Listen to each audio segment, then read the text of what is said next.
గ్రామీణులు అంతులేని అభిమానం చూపిస్తున్నారు. వైఎస్ఆర్ రైతు బాంధవుడని చెప్పారు. ఆయన అన్నదాతలకు చేసిన సేవలు మరవలేనివంటూ ఒక ఎద్దుల బండిని తయారు చేసి షర్మిలకు బహుమతిగా ఇవ్వడానికి తీసుకొచ్చారు రైతులు.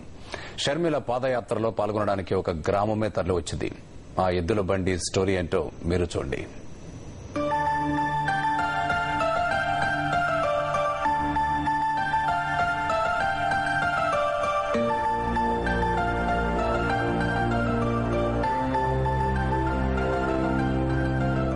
ఈ ఎద్దుల బండినే షర్మిలకు కానుకగా ఇవ్వడానికి తీసుకొచ్చారు రైతులు.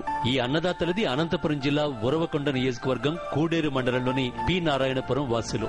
వైఎస్ జగన్ కు బహుమతిగా ఇద్దామనుకున్నామని, ఆయనను కుట్రలు చేసి జైలుకు పంపడంతో షర్మిలకు ఇస్తున్నామని చెప్పారు. గుర్తు వైఎస్ఆర్ గుర్తు రైతు బాంధవుడు కదా ఆయన. ఎద్దుల బండి ఆయనకు ముఖ్యము. మనంతా రైతులందరికీ ఎద్దుల బండి అంటే మనం ముందుకు వచ్చినాము.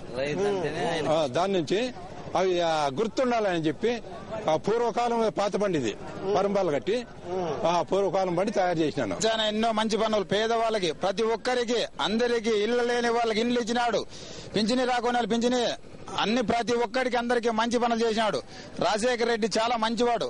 అంతనే రైతు కుటుంబంలో పుట్టి, రైతు కుటుంబంలో పెరిగి, రైతులే బాగుండాలి అని పాదయాత్ర చేసి ఎన్నో కిలోమీటర్లు బాగా నడిచి చేసి బాగా అందరికి రైతులు ముందుకు తేవాలనే టైంలో ఒక 5 ఏళ్ళు ఉండేదానికే మళ్ళా రైతు రాజశేఖర రెడ్డి మనకి లేకుండా అయిపోయినాడు. ఇండ్లు ఇచ్చినాడు, మాకి గుండె ఆపరేషన్ చేసినాడు, మాకి పాల వడ్డీ ఇస్తామని ఇవ్వలేదు. దానికోసమే మేము జగన్నే కోరుకుంటున్నాము. ఆందోళనకరంగా ఉంది సార్ రైతుల పరిస్థితి. చాలా ఆందోళనగా ఉంది. ఇన్పుట్ సబ్సిడీ ఒకరికి అందితే ఒకరికి అందలే.